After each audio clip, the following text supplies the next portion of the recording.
Here I have the Nexus 5X, and I've had this phone for almost exactly 1 year now. And with the release of Android 7.1 and the Pixel phones, I've decided to revisit this for a 1-year review. And this is probably going to be one of the last videos until Android 8.0 comes out that I'll be doing on this, unless I do like custom ROMs or something like that.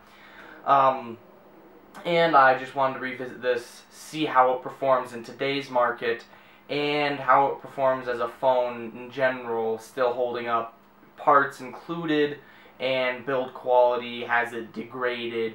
Has the RAM become slower from lower quality RAM modules and things like that? So, as I said earlier, I've had this phone for almost exactly 1 year. I think I got it, it would be 1 year in about a week or so, because I got it later than everyone else because I had an issue with my Google account, whatever, it doesn't really matter.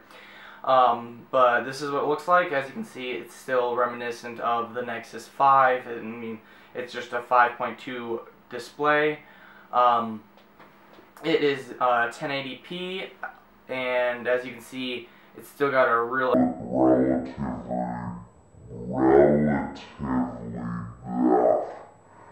bright display. If it'll focus, I don't know.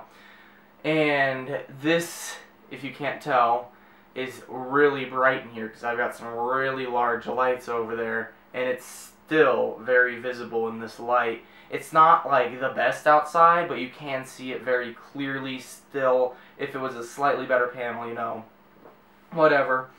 And it's still a very, very good looking display. It's not like a AMOLED display, but it still is a good looking screen.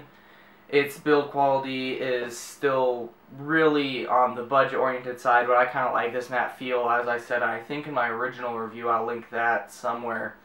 And then I did a 6-month review, again, link it somewhere. Actually, it should be like here, yeah. It'll be right here.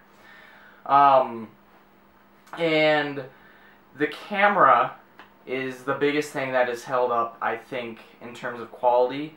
The camera is fantastic. It is gorgeous. I've only had one issue, and that is when I'm doing videos in Adobe Premiere, recording on this. It uses a variable frame rate, I guess, and it uses a frame rate that is a non-standard frame rate for its 4K. It uses like 28 frames per second or something like that, something weird. And so in Adobe Premiere, it doesn't recognize it has issues, so I have to use Handbrake for any video on this phone, which in one of my previous videos was recorded on the 5X. You can see what I mean when it's like all out of sync. It's because it uses a variable frame rate or something weird like that. So I just put it in Handbrake now, and it takes like 15 minutes for every video to encode. It's kind of annoying, but it's something I have to do. Really annoying. But besides that aspect, it's still a gorgeous camera. No optical or electronic image stabilization. You can hack it a little bit and add electronic image stabilization. It just makes it a lot slower. But besides that, it's still really, really good quality camera. They're using a very similar 1.55 micron sensor in the new Pixel phones. And it's only using 808 processor, which even back then was an older processor, but now it's really old and only has 2 gigs of RAM. But I never really noticed any lag, and with the newest Android 7.1 update, it is even faster than it's ever been before. The camera, launching the camera is even faster. So let's see if you can. And from a locked position,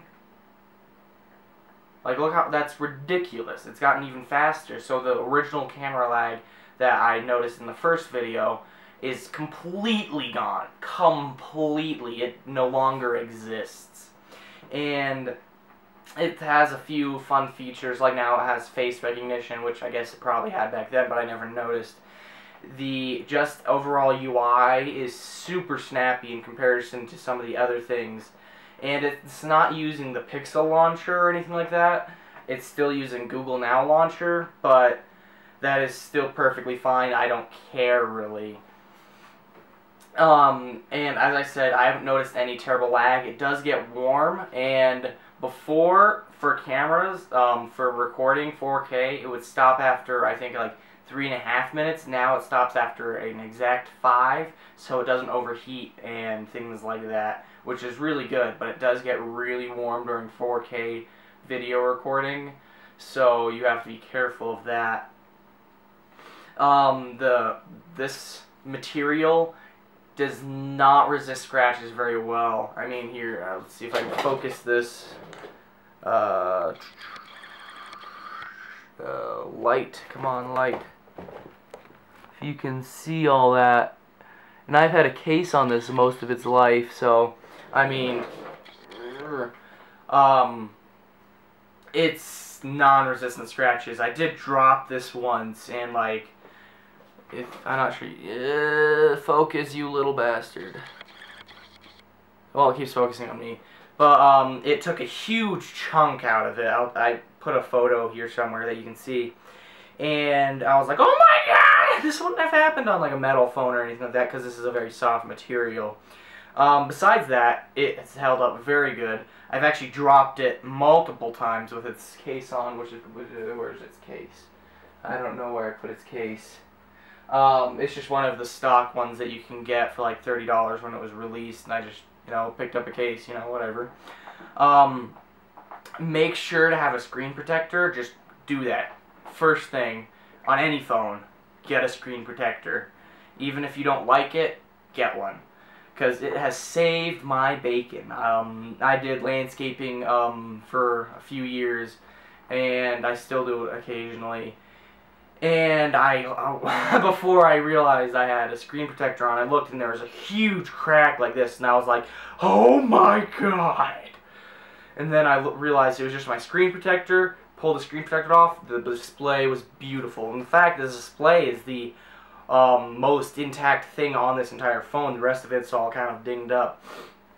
Believe it or not, you can actually get a replacement back cover, replacement camera module, replacement fingerprint sensor from a website I'll link down below. And I've been tempted to get some of that stuff just to change its colors, because that's all it is. It's just a different fingerprint sensor and a different backplate thing. And it's like 30 bucks, 50 bucks to replace all of it to make it look like a completely different phone, which is nice, and I kind of want to go to that like teal color just cuz.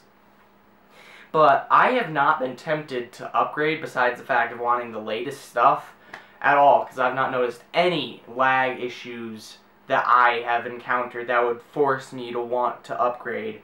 In fact, I'm happy with this. I mean, sure, other phones are faster, but this has been just a delight to use, and I have had experience with the 6P, and I still like this one better because of its dimensions. I like this size. I mean, some people like the 5-inch. This 5.2 display is just perfect. The only thing I wish they would have done on this phone that they didn't was the secondary speaker. But besides that, this phone is just amazing. Its battery life is average. They keep working on implementing with every incremental update, like from 6.0 to 7.0 to 7.1. They always try to do a little bit more battery optimization, which they have. It's lasting even longer, but I believe the battery is dying just from the amount of charges and whatnot. So, I mean, you can get a backup battery from, I believe, the website that I'll link down below. But that is a bummer that the battery only has so many charges, and it doesn't have as many charges as a lot of those other mainstream phones.